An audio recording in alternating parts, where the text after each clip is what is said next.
فأنا ناصح لإخواني بالصدع بالحق تبيض وجوههم. السكوت في مسألة الحزبية يضرها، فاصدع بما تؤمر وأعرض عن المشركين. سلامي على دماج ورجالها والشيخ يحيى ودار العلم يا سعد بانيها. أما بعد الذي لم يقرأ فليقرأ.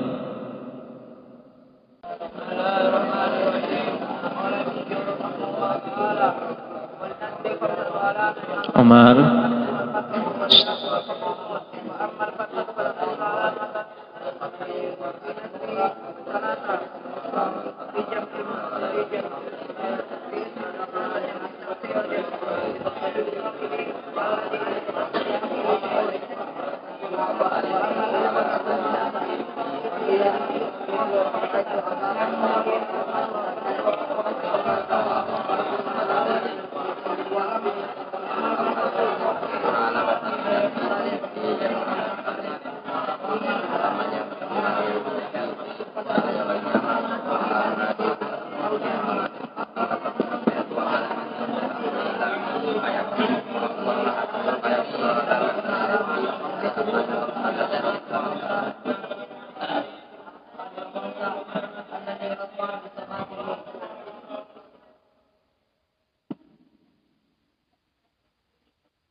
Ma la yasluhu.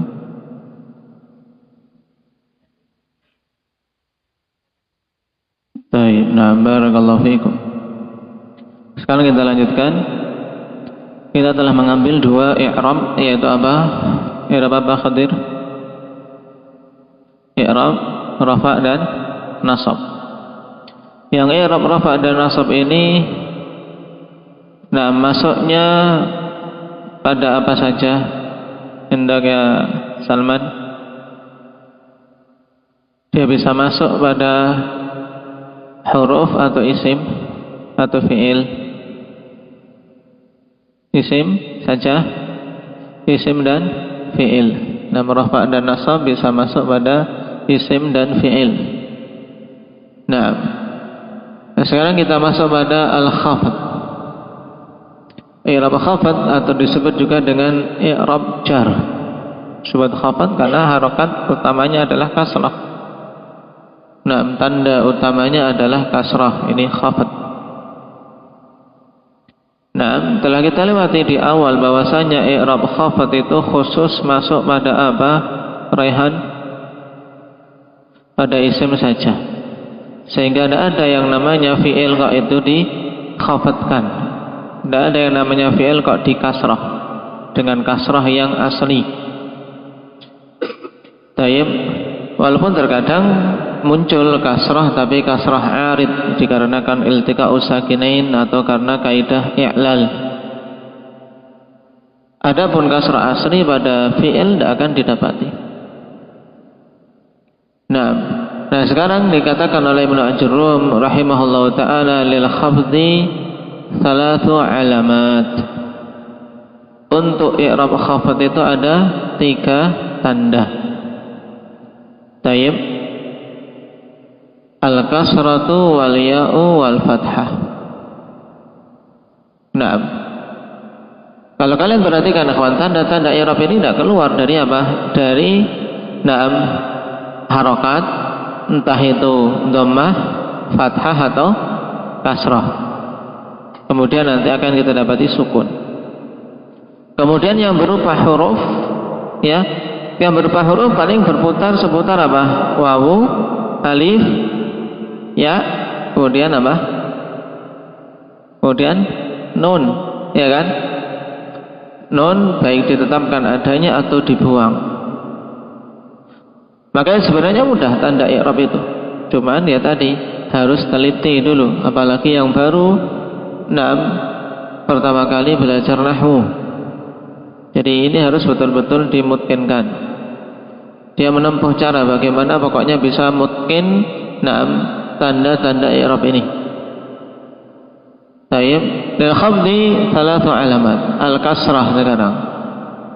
Kasrah ikhwan takunu alamatan lil khafdi fi 3 mawadi'. Naam, kasrah pada 3 tempat juga. Naam, pertama fil ismil mufradil munsharif.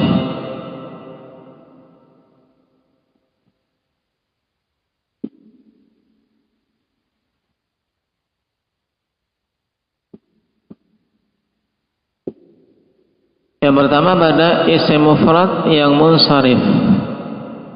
Apa maksud al-ismul mufrad al-munsharif? Yaitu isim mufrad yang bisa menerima tanwin. Naam, munsharif apa maknanya? Bisa menerima tanwin.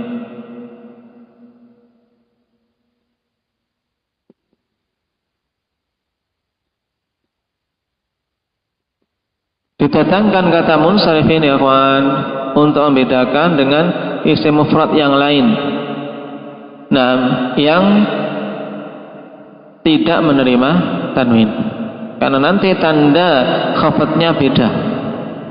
Kalau kemarin-kemarin pada pembahasan i'rab rafa dan nasab, kita hanya mengungkapkan isim mufrad begitu saja. Nah, iya kan? Isim mufrad rafa'nya tandanya apa? Indah Ilhan dhammah. Ketika nasab tandanya apa, Afif?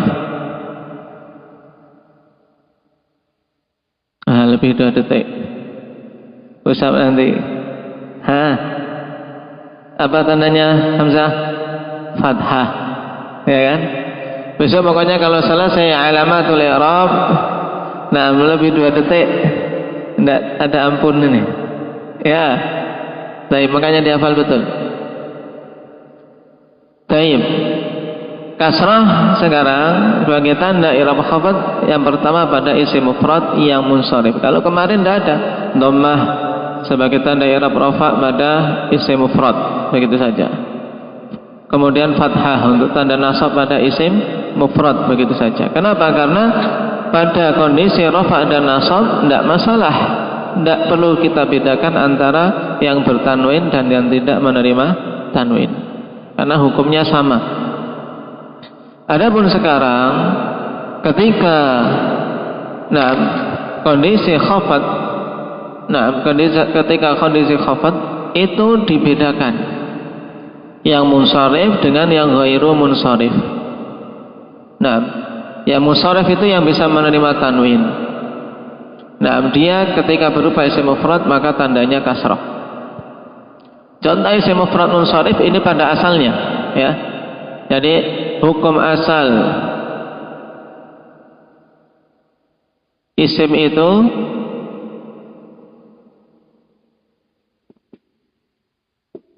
bisa bertanwin, bisa menerima tanwin. Ini kaidah, diingat-ingat.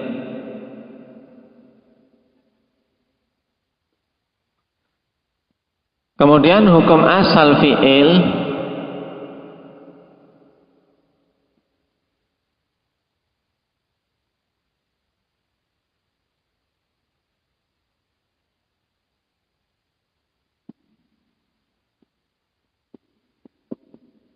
tidak bertanwin.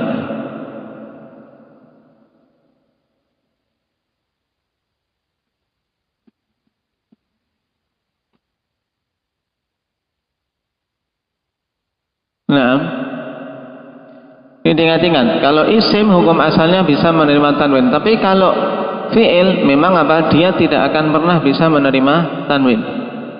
Nah, isim ikhwan yang tetap pada hukum asalnya dia dinamakan isim apa? Al-munsharif, yang bisa menerima tanwin. Contohnya banyak. Zaidun, Muhammadun, ini kalau nama. Bisa kitabun, syamsun, dan seterusnya. Jadi kata-kata benda tunggal yang bertanwin akhirnya. Maka ketika kita jadikan kondisi majrur seperti misalnya apa?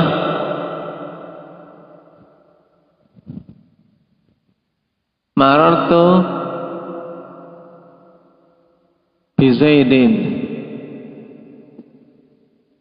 Marartu bi Zaidin. Contohnya ini. Apa maknanya? Aku melewati si Zaid. Aku melewati si Zaid. Nah, darabtu Muhammadan bil kitab. Misalnya aku mukul Muhammad dengan kitab. Walaupun tidak benar mukul dengan kitab, tapi untuk contoh betul, ya kan? Paham? Untuk contoh betul saja. Bil kitabi. Tapi perbuatannya betul tidak, Ahmad? Kenapa? Nah, kitab jangan untuk alat memukul. Baik. Yang kedua, nah, yaitu al-jam'ut taksir al-munsharif.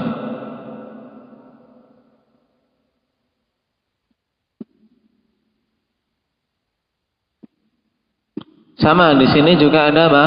Ada tambahan kriteria munsharif. Untuk mengeluarkan apa berarti? Untuk mengeluarkan apa kok ditambahi kata munsharif? Indah hadir. Yang berarti kalau dikatakan di sini al-jam'u taksir munsharif, untuk mengeluarkan apa biar enggak masuk di sini? Berarti yang ghairul munsharif, ya kan? Jamak taksir yang bisa menerima tanwin seperti kutubun. Nah, taib, rijalun, dan seterusnya. Ini menerima tanwin. Adapun kalau mau dibikin contoh, bikin contoh dari jamak taksir munsharif dalam bentuk majrur. Syukran.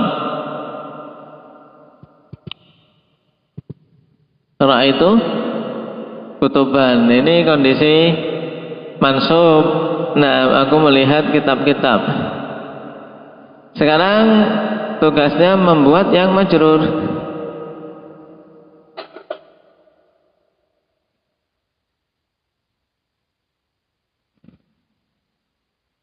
Apa contohnya? Apa Badri? Baik, yang mudah. Ya, marartu birijalin. Taib labas. Birijalin. Nah, yang penting mudah, yang penting sekarang tugasnya kan adalah memahami ini dulu. Tidak usah bikin contoh yang sulit-sulit. Marartu birijalin. Nah, taib. Ini jamak taksir yang munsharif. Kemudian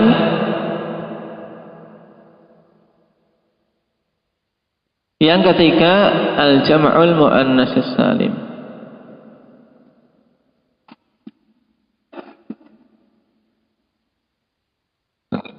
Yang ketiga jamak muannas salim. Apa makna jamak muannas salim kemarin? Kriterianya jamak muannas salim apa? Zakaria. Apa itu jamak muannas salim?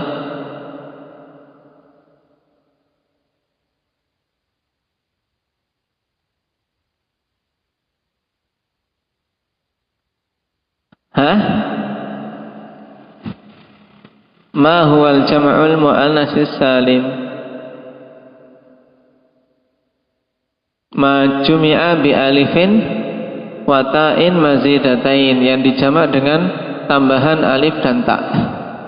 Taib. Mu'minun menjadi mu'minatun. Marantu bil mu'minati. Mudahnya marantu bil mu'minati. Nah, sekarang kenapa pertanyaannya kok pada jamak muannas salim tidak diberi kata munsharif? Karena tidak perlu, ya. karena tidak perlu. Sebab semua yang masuk kategori ini yang bisa dijamak ikhwan, jamak muannats salim mesti dia kategori munsharif. Tidak perlu bedakan antara munsharif atau ghairu munsharif. Kenapa? Karena tidak ada perbedaan, semua jamak muannats salim kondisinya seperti ini. Kemudian al-ya wa ammal ya'u fatakunu alamatan lil khafdi fi kam fi thalathati mawadhi, juga pada 3 tempat juga. Nah, tayyib. Yang pertama apa? Indak Muhammad bil asma'il khamsah.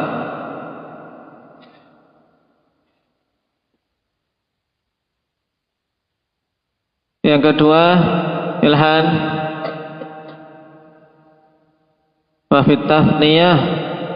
Yang kedua pada isim musanna.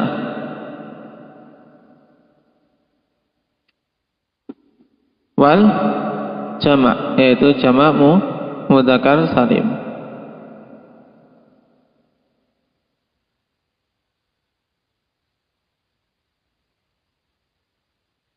Baik.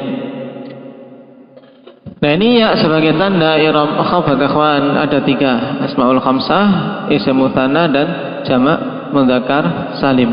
Asmaul khamsah jelas.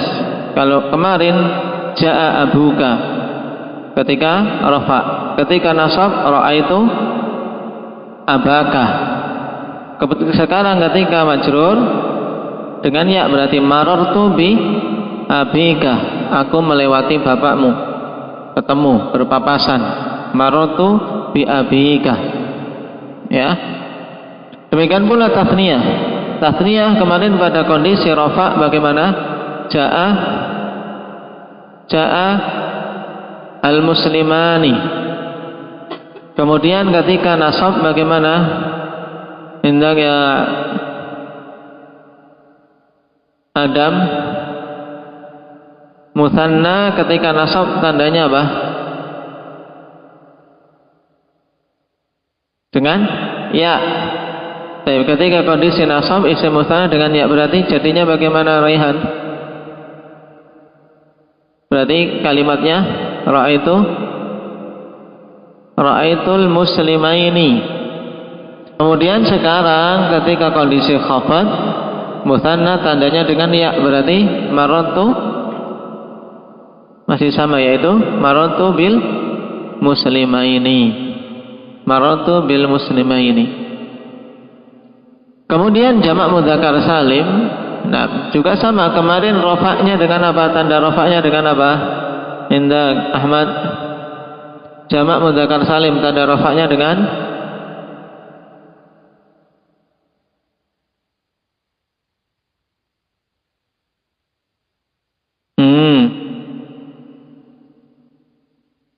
cara mudahnya ikhwan, jamak mudzakkar salim contohnya muslimuna. Nah, rafa'nya dengan apa? Waw, ya kan? Muslimuna. Kemudian nasabnya daripada bingung-bingung pakai contoh aja. Muslimuna menjadi apa? Muslimina. Nah, ra'aitul muslimina berarti tanda nasabnya dengan muslimina. Dengan ya kan? Kemudian sekarang khafadnya juga marartu bil muslimina berarti tandanya dengan ya. Nah, cuma di sini antum harus bisa membedakan. Nah, harokatnya marartu bil muslimaini ini kalau kondisi apa? Musanna. Baik. Kalau kondisi jamak mudzakkar salim marartu bil muslimina. Harokat mimnya perhatikan. Kalau mutsanna sebelum ya di fathah, Kalau jamak mudzakkar salim sebelum ya di kasrah. Nah, taib. Jamak mudzakkar salim yaitu jamak yang menunjukkan apa? Laki-laki yang selamat dari perubahan. Karena muslimun tinggal ditambahi ya dan nun, muslimina. Taib. Sekarang kalau saya ubah ya kawan, sekarang kalau saya balik pertanyaannya, iya, taib, sebagai tanda i'rab khafad itu di mana saja? Hendak Hindi, ya, sebagai tanda i'rab khafad di mana saja? Jamak mudzakkar salim, terus isim mutsanna, terus asmaul khamsah ini. Taib, asmaul khamsah. Taib. Jamak mudzakkar salim yang tandanya dengan ya itu pada kondisi apa saja? Sekarang tak ubah lagi pertanyaannya. Jamak mudzakkar salim yang tanda i'rabnya dengan ya itu pada kondisi apa saja, Mujahid? Kondisi khafad dan kondisi nasab. Kondisi jazmnya kira-kira bisa enggak? Kenapa? Karena dia isim. Nanti akan lewati bahwasanya jazm itu khusus untuk fi'il. Nah, sekarang fathah. Ini kalau ini mudah ya kawan, ini semuanya sudah lewat, ya kan? 6 ini isim mufrad, jamak taksir, jamak salim, ismaul khamsah, tasniyah dan jamak mudzakkar salim semuanya telah lewat. Nah, sekarang yang ketiga ini, yang tanda ketiga berupa fathah. Nah, bagaimana matannya dibaca? Indak Abdul Hafid.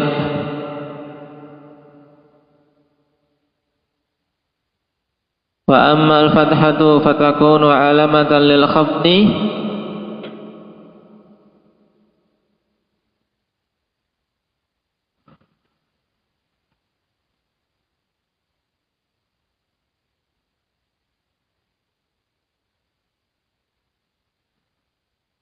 fil ismil ladzi la yansarif, digandeng. Nah, wa ammal fathatu fatakunu alamatan lil khafdi fil ismil ladzi la yansarif.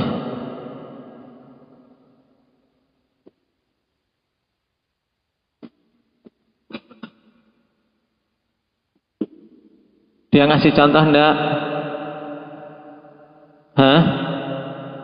Baik. Perhatikan al-ismul ladzi la yansarif atau disebut juga ism ghairul munsharif.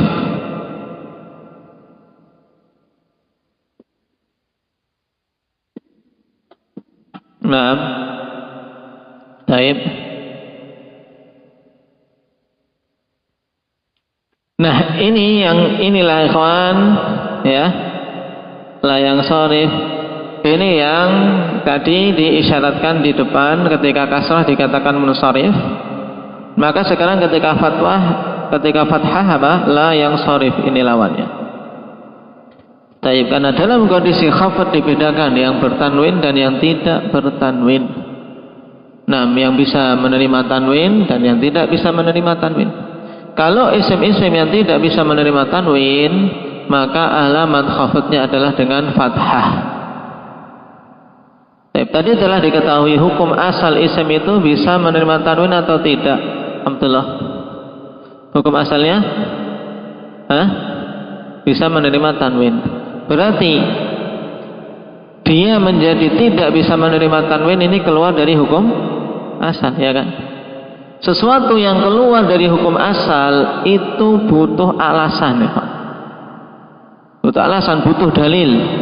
Ya, kita dalam banyak masalah, dalam banyak perkara di syariat kita, hal-hal yang keluar dari hukum asal harus mendatangkan dalil. Contoh. Nah, hukum asal pada makanan-makanan itu adalah apa? Halal. Seorang menetapkan haram suatu makanan itu harus ada dalilnya. Demikian pula hukum asal dalam beribadah. Dalam tata cara beribadah hukum asalnya apa? Salman. Hukum asal dalam tata cara beribadah hukum asalnya apa? Hukum asalnya apa? Tidak boleh. Tidak boleh hukum asal dalam beribadah. Yaitu maksudnya kita tidak boleh menetapkan tata cara ibadah. Tidak boleh. Maka seseorang menetapkan tata cara suatu ibadah harus ada dalilnya. Paham Afif? Afif? Kefaluk? Hah? Naam. Nah sekarang kita kembali ke sini daripada jauh-jauh. Hukum asal pada isim adalah bisa menerima tanwin. Nah sekarang kok ada isim yang tidak bisa menerima tanwin, berarti dia keluar dari hukum aslinya. Hukum aslinya. Nah, baik. Makanya butuh dalil. Sehingga dijelaskan kenapa kok sampai isim kok tidak bisa menerima tanwin. Ini kan nyeleneh, nyeleneh. Baik. Dikatakan oleh para ulama, dia tidak bisa menerima tanwin li syibhihi bil fi'li.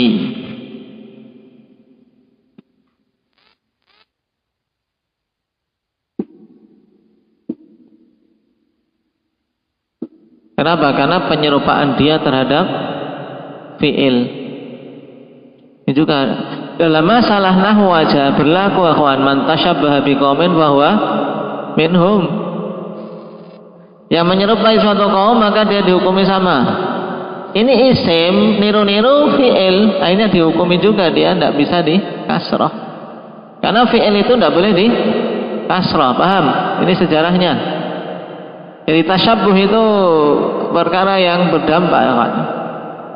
Nah, isim ketika dia menyerupai fi'il mengambil hukumnya, yaitu akhirnya yang hukum asalnya isim itu bisa menerima tanwin, gara-gara menyerupai fi'il akhirnya apa menjadi apa? Tidak menerima tanwin. Paham? Ini sejarahnya. Kok ada isim yang tidak bisa menerima tanwin karena dia menyerupai fi'il. Pertanyaan berikutnya, kenapa atau apa bentuk penyerupaan tersebut? Apa bentuk penyerupaan tersebut? Kok sampai dihukumi sama? Karena apa? Karena isim ini menyerupai fi'il dengan adanya dua illah.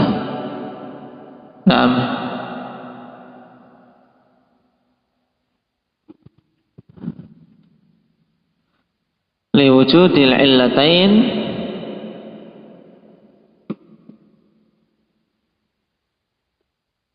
karena adanya dua illah, adanya dua penyakit, yang satu kembali ke lafaz dinamakan dengan illah lafdiyah, yang kedua kembali ke makna dinamakan illah maknawiyah.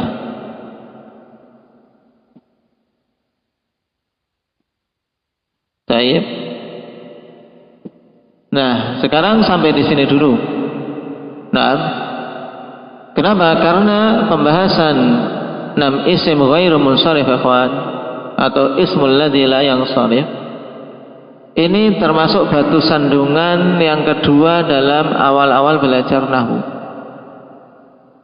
Kita sedang menghadapi batu sandungan pertama, maka biar tidak jatuh ini batu sandungan kedua kita akhirkan dulu sampai nanti akhir pembahasan jurumiyah. Biar tidak kesandung-sandung nanti malah balik pulang. Karena kesandung terus akhirnya tidak melanjutkan perjalanan ya Bib. Nah, maka kita akhirkan. Kita akhirkan pembahasan ismul ladzi la yansharif sampai akhir pembahasan jurumiyah insyaallah. Tapi sekarang yang antum hafal biar lulus di batu sandungan pertama. Batu sandungan pertama kalian dalam belajar nahwu, ingat, yaitu apa? Masalah alamatul i'rab. Maka saya ingin kalau kalian ada tekad berhasil di nahwu, alamat i'rab itu harus betul-betul mutqin. Makanya tadi targetnya apa? Saya tanya, alamat ini apa? Tidak boleh lebih dari 2 detik. Itu sudah insyaallah bagus hasilnya. Dibolak-balik saya bisa. Makanya antum berusaha matan dihafal. Setelah matan dihafal, antum berupaya bikin bagan sendiri di ringkas. Pokoknya gimana biar masuk, biar apa terbuka di gambaran kita tentang tanda-tanda i'rab secara keseluruhan. Makanya sekarang kalian cukup menghafal bahwasanya fathah sebagai tanda i'rab khafad itu pada isim yang tidak bisa menerima tanwin. Cuman saya ditambah satu faedah, yaitu kenapa dia tidak bisa menerima tanwin, karena dia menyerupai fi'il. Bentuk penyerupaannya itu apa? Karena adanya dua illah. Adanya dua illah, dua penyakit. Dua penyakit. Penyakit yang kembali ke lafadznya namanya illah lafziyah. Penyakit yang kembali ke maknanya namanya illah maknawiyah. Ini nanti ada perincian banyak, kita akhirkan biar tidak pusing. Yang penting antum hafal khafad, tayyib, tandanya 3, kasrah, ya dan fathah. Kasrah pada 3 tempat, ya pada 3 tempat, fathah pada 1 tempat. Selesai. Dan pahami makna ini dengan contoh-contohnya, ya. Tayyib, barakallahu fikum. Tinggal tersisa 1 i'rab. Insyaallah selesai i'rab jazm, antum sudah hafalan sudah lancar, ya. Naktafi bihadza walhamdulillahi rabbil alamin. Subhanakallah.